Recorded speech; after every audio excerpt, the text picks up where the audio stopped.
This is The Speaking Show. I'm David Newman, and you're tuned in to the #1 podcast for speakers, consultants, and experts who want to speak more profitably.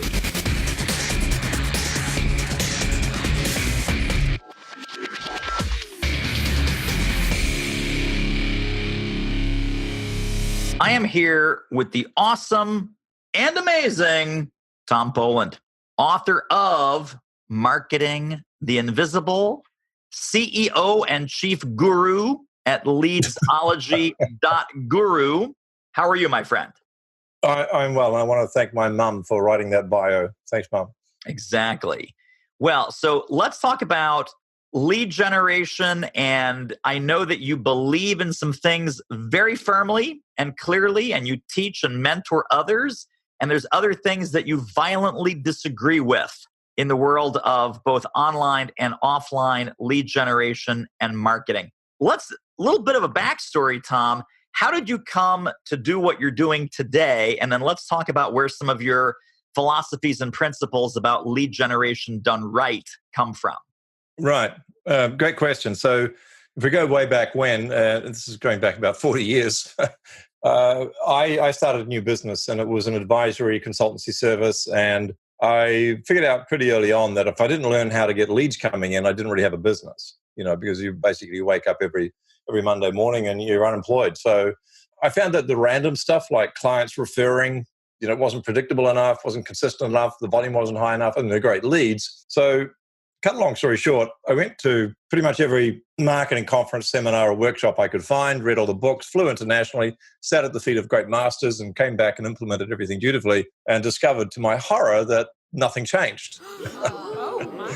So after a while, I figured out that all the marketing learning that I was doing was quite general in nature. In other words, it was being taught to people who had a car repair shop and a dry cleaner and a masseur and those days there was no online marketing, so it wasn't taught to those people, but, to people who were advisors. So it doesn't matter if you were a manufacturer, retail, selling real estate, or you were doing what I'm doing, which was marketing the invisible, advice or services. It was the same solution. And it didn't frickin' well work. So that set me off on the journey that resulted in Leadsology, which is around generating a weekly flow of high-quality inbound inquiries for my professional services business. Worked so well, people asked me, how the heck was I getting so many clients? So I'd share with friends, and eventually it ended up in being a commercial program. Now, interestingly enough, this does not involve some very specific things. It does not involve having a gigantic email list. It does not involve any sort of paid advertising. So you're not spending thousands or tens of thousands on Facebook ads or LinkedIn ads.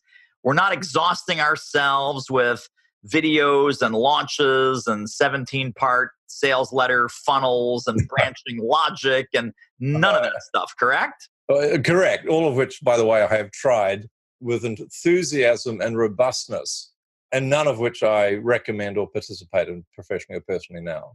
Right, exactly. So I want to talk about the book, the second book, because of course your first book was awesome, but the new book is Marketing the Invisible. And I've got some dog-eared pages. Cool. I've got some dog-eared pages. So, and I sort of touched on this a moment ago, but you've got an entire chapter in here about why you should avoid these 11 commonly taught marketing methods. And it's not like you have a list. These are paragraphs and paragraphs and bullet lists of what's wrong with online advertising and funnels. That one's like 3 pages. Then we have 5 pages, sorry. Then we have, hiring appointment setters, because everyone would just love to say, oh, can someone else just do the marketing? Can someone else just do that? Spending money on mainstream media ads. Oh, I want to be in Fortune and Forbes and Entrepreneur and Inc. magazine, and I'll spend $5,000 a month on a PR firm. Public relations, press releases, the list goes on. If those things ever worked in the past, talk about why they don't work today. Right. Well, some of those, so you can put them into several broad categories. And they're either very expensive when there are free options available. So why would you spend, $10,000 a month, $2,000 a month when you could do it without cost? Or they're very complex. And so why would you do something that involves a lot of complication, which gives you a headache and requires a lot of time and attention, when you could do something that's actually quite simple. Or they fall into the ineffective category. So maybe we'll take the last one first, ineffective. So what happens when people put an advertisement into the radio or a TV or in Facebook or LinkedIn or anywhere and say, hey, look, I'm an advisor. I'm really good at what I do. We crash out. We can help you a lot. Click here, book a time. We'll have a chat. All right. You see that a lot on websites or in a tail end of blog posts or articles or whatever. So the problem with that is what I call Hugh Jackman marketing. And Hugh Jackman marketing, there's a little backstory to this. I asked my wife one day who she thought was the world's most irresistible man, which, by the way, is a really stupid question to ask the one you love. She looked at me and lied and said, well, of course you are, Tom. Of course, bald, wrinkled, potbelly, who couldn't love that? Irresistible. So I said, no, come on, there must be someone. Anyway, long story short, she said Hugh Jackman. And if you've ever seen Hugh Jackman in Wolverine, he's got a body that Adonis would die for. And then, in Les Mis, he can sing, the guy can dance. He's incredibly good looking. He's a philanthropist, environmentally friendly, community minded, earns like $1 million a week. So I accepted her answer. I said, so what would happen if he knocked at the door right now and proposed to you? And she looked at me and she said, well, I love you, right? I said, yeah. And I think I know what's coming next. She said, well, I'd run away with him. I'd run away with him because he's the world's most irresistible man. And she apologized. And I said, you don't probably need to apologize because let you in a little secret here. If I'd opened the front door and he proposed to me, I probably would have run away as well, and I'm not even gay. So he's that good. So when people put advertisements in the paper or they go to business networking meetings, they do any form of marketing with the intention of having someone want to talk to them about becoming a client, a consult, a strategy session, etc. That's what I call Hugh Jackman marketing, because we're not the world's commercial equivalent of Hugh Jackman. We can't just propose, in this case, premature proposition. We need to take people on a date, and we need to establish, before we suggest even that they talk to us about possibly becoming a client, we need to establish what I call the 4 levels of psychological allure, which is rapport, respect, reciprocity, and relatability. And they're all in that last book you talked about. So in other words, we need to date people. We need to offer people an opportunity to get to know us. And that's why all of those marketing methods where we're sending out an offer for people to have a chat with us before they've got to know us is premature proposition. It's Hugh Jackman marketing. So that's why that stuff should be avoided. The stuff that's complicated and expensive, such as, say, Facebook advertising with online funnels and tripwires and autoresponders and landing pages and using different colors and continuing it each of 5 steps, killing off the loser, replacing the challenger, measuring, a number of impressions, pay-per-click costs. It's freaking complicated. And it is not set it and forget it, like a lot of the gurus suggest, where you just set it up and then lie on the beach with your laptop for half an hour a day and let all the money wash over your beautiful body. It does not work like that. And you and I, David, are in a JV group where people are sweating blood, worried about, a 50-cent rise in their cost per click. So it's very expensive to run online funnels, and it's very complicated and it's very time-consuming. So why do it when there is a method available which is without cost or complexity? And we're going to dig into that in a couple of minutes. I'm very excited about that. Hey, this interview is a real moneymaker. If you're serious about ramping up your reach and revenue as a speaker, trainer, or expert, book a confidential speaker strategy call with our team. The link is doitmarketing.com/call. It will be the most valuable 45 minutes you invest in your speaking-driven business. Speaking of value, let's get back to the show. I want to I see a little bit of a dichotomy in your philosophy, because it's at the same time that we're dating and we're building trust and adding value and so forth.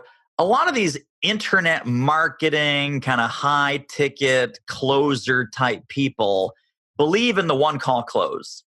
And if you're selling advice to, let's say, a Fortune 1000 global company, those guys and gals, they don't buy in a one-call close. Like, hey, how about a $75,000 consulting project? Yes? No? Okay, click, hang up the phone. So without having this endless, 6-month sales cycle and without having the one-call close, where do you find, for most of the advisors and consultants that you work with, is the sales cycle as short as it can possibly be?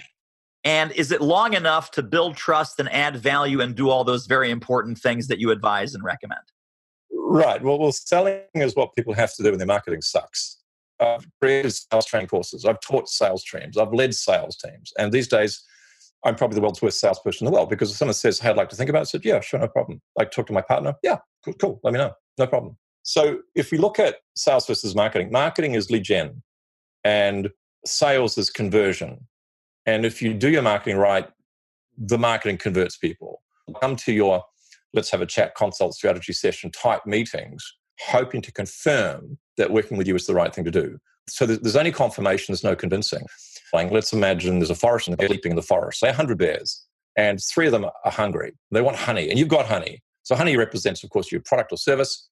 The bears represent potential clients. And we know 3 out of the 100 are hungry. They want your honey, but we don't know which 3.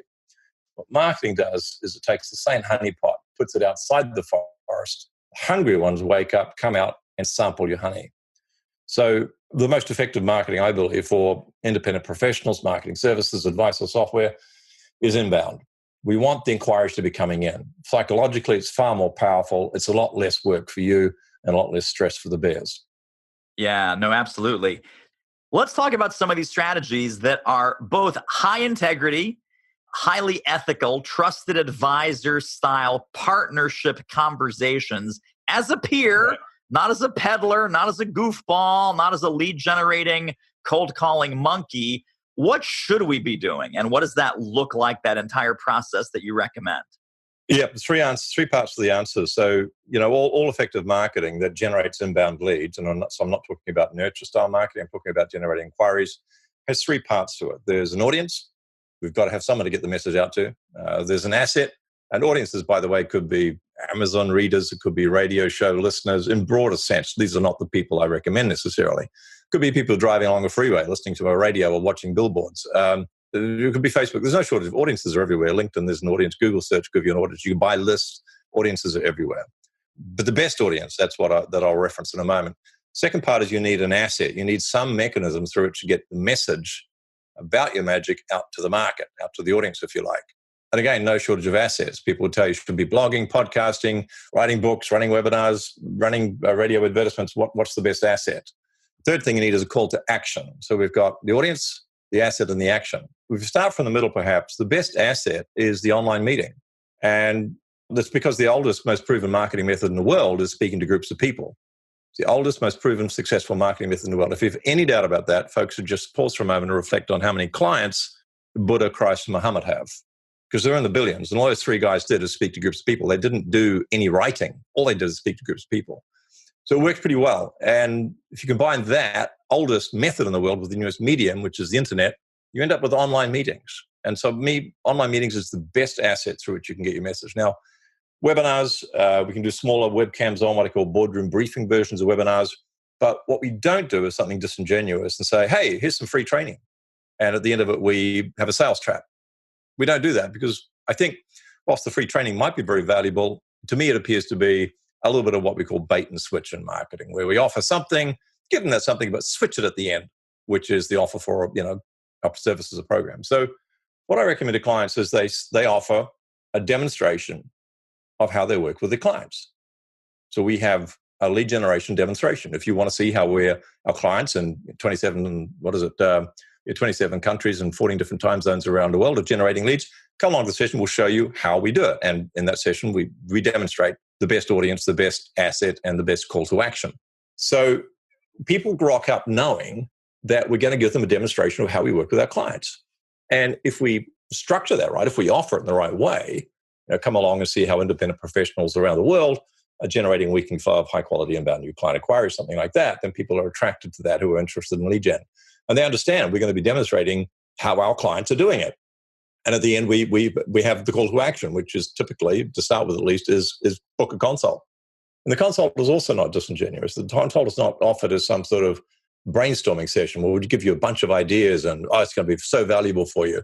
And again, it's actually a freaking sales trap at the end, or what's your plan B? Well, if you don't act now, we'll add 20% on. So the consult is not positioned, it's not a sales trap. There's no selling. I proudly declare myself the world's worst salesperson in the world, but we still have very, very impressive conversion rates because it's all done during the marketing. So it's not a sales trap and it's not a free coaching call. And we explain to people that if we just gave you a bunch of ideas and you walked away from that thinking you could implement effectively, that would be doing you a disservice. because there are so many subtleties to this. There are so many nuances. It's like getting into a combination safe. Sure, if you've got the combination, click 10 to the left, 20 to the right, blah, blah, blah, blah, you're in. But without the combination, you're just going to know there's gold in the safe. You know it's possible to open, but you're not going to be able to open it. So let's just come and have a conversation about whether or not what I've got is a good fit for your needs. So people know going in that this is going to be a demonstration. You don't call it a training, you call it a boardroom briefing? Well, we call it a demonstration.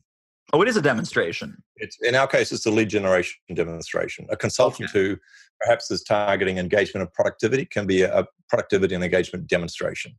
Now, this boardroom briefing that you recommend is kind of a trademarked Tom Poland concept and fantastic.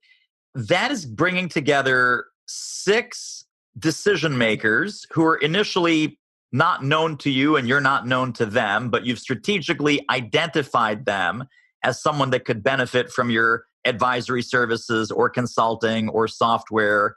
And is that like a peer group sharing, or what's the value prop on that one? Yeah, look, it's exactly the same. It's the demonstration. So the content of the PowerPoint that we use is identical to the bigger webinars. But the difference is that, and the reason this came about, the boardroom briefing, so webcams are on, just to be clear, we've got 6, 8, 5 people on the webinar, but webcams are on. And the way this evolved is I was racking my brain trying to figure out how to get corporate execs to webinars. And the most senior ones of them do not want to go to webinars. Right. But what I discovered is that if you invite them to a boardroom briefing, same thing, just a different name, and you told them that it was going to be like-minded colleagues from different organizations, and the webcams are going to be on, it's going to be limited to whatever it happens to be, 6 or 8 people or 4, whatever, it doesn't really matter, but it's going to be limited, it's going to be exclusive, and it's a boardroom briefing, in this case of how we generate leads, but fill in the gap, whatever your product or service is, how you accept gesture, then they turn up, they register and they turn up. And what we've also discovered is that our conversion rates from boardroom briefings are 5 times what they are from the bigger webinars. Now, the numbers are smaller, but for someone who's targeting execs, and we've client, for example, Derek Roberts, who's in South Africa, Taste Emotions, his clients are the VPs of organizations like Pepsi, Heinz, Unilever, some of the biggest organization companies in the world, and he's getting inbound leads from the VPs of those companies. So you cannot imagine, I don't think, people that will be more stressed, more time poor, more Hugh Jackman marketed to than these people. But they'll come to the boardroom briefings. And the ask is a 20-minute time frame, 30-minute time frame. How much time are we asking them to commit, these high-level execs? 45 minutes plus Q&A.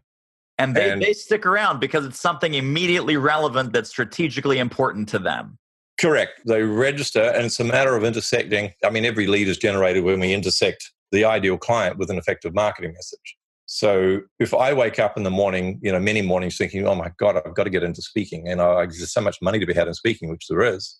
And then an email comes in and says, hey, David Newman is offering a demonstration on how to get speaking gigs. I'm going to click on that. I'm going to register. I'm going to rock up. Right. Exactly. Now, if I'm not waking up, if I'm not aware of that need, it's going to get deleted.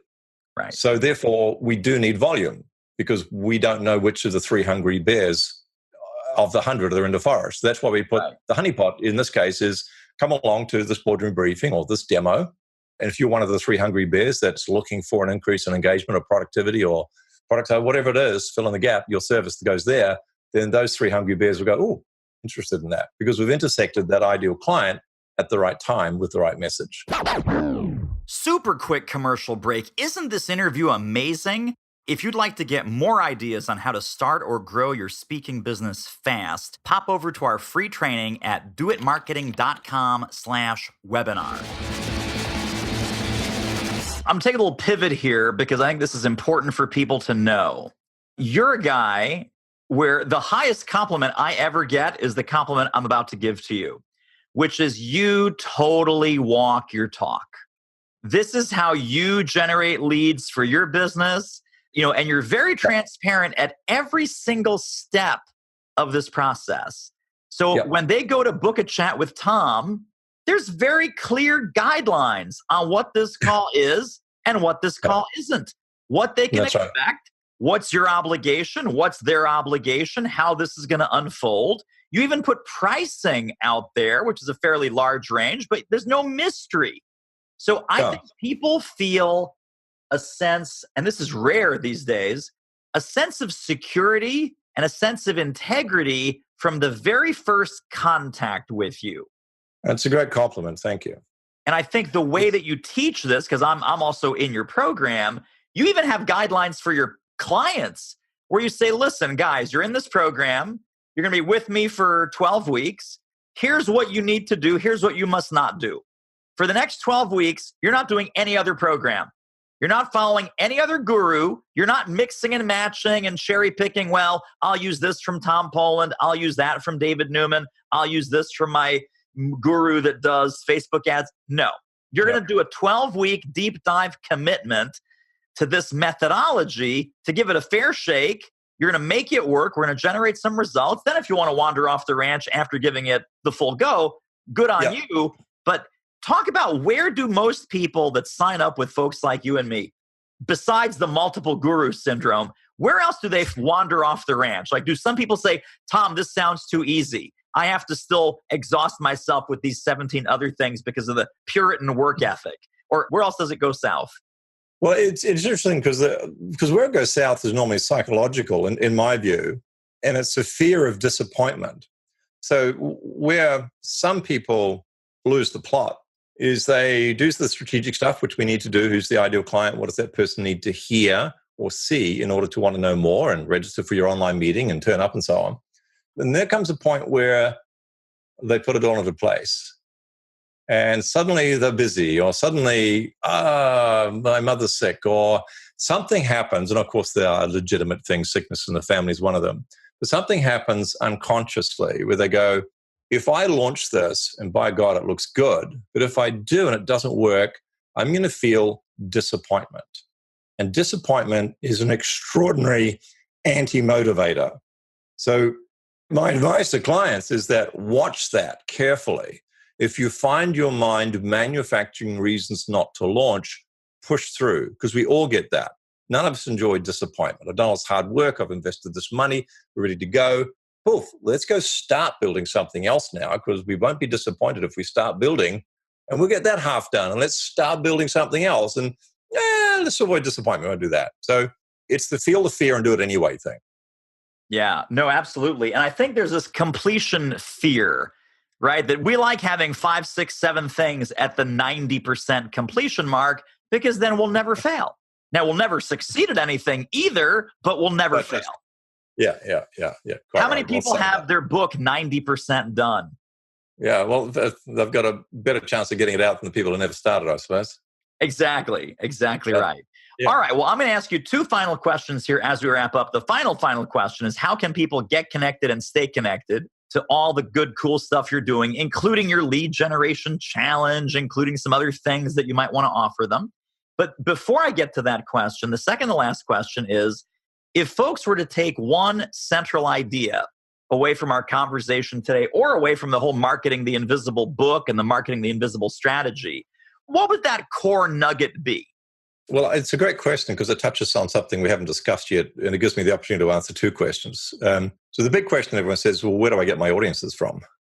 So I'm doing these online meetings with our KPIs, 1 meeting per week, small numbers, big numbers, I don't care, so long as it's the relentlessness and regularity of the meetings that drives the leads every week. But where do I get my audiences from? And so the answer to that question, and the nugget, if you like, is the same. Leadsology is not about finding your ideal clients and engaging them and converting them. Leadsology is about finding the people who have your ideal clients and engaging them and converting them. So this is the difference between fishing with a fishing line and hopping on someone else's fishing trawler, because there are hundreds, if not thousands of people out there who will have any audience, listeners, ideal clients in their email subscriber list.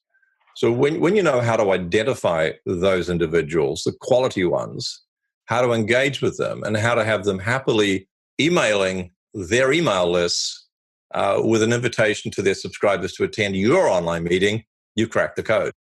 So in summary, just remember that if you want scalable lead gen, it's not about finding and engaging and converting with your ideal clients. It's about finding and converting and engaging with the people who have your ideal clients. Other people's audiences.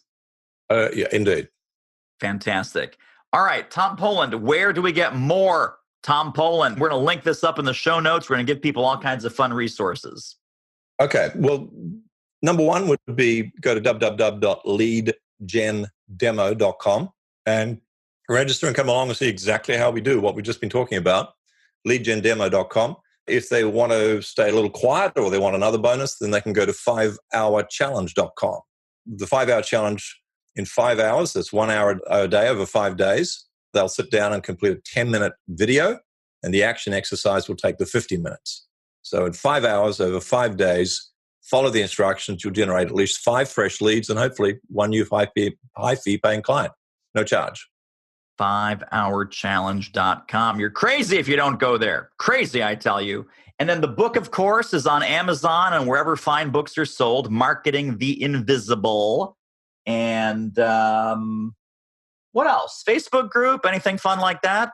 There's the Facebook group. If you search for Leadsology in Facebook, you'll find our group. There's the main website, which is leadsology.guru. There's a bunch more free stuff, including the diagnostic is very popular. So it takes about 20 minutes, but if people answer 23 simple questions, it prints out a very comprehensive and highly customized report of what they need to do to get the lead generation maximized. And I'm just going to give you a shameless plug right here because why not? It's my show. Anything that Tom Poland comes out with, you want to be involved. You want to buy, you want to invest. He is the real deal. And your business will never be the same after implementing what Tom teaches you. And you better implement what Tom teaches you. Otherwise, he gets very upset. I don't sleep well. Thanks, David. Exactly. All right, my friend. Great to talk to you. We're going to have you back here on the show. Look forward to it. All the best. Cheers, everyone. Well, that wraps up another episode of The Speaking Show. Hey, tell you what, if you like us, rate us and review us on iTunes. Subscribe. Tell a friend. Go grab the notes and downloads and extras at thespeakingshow.com. See you next time.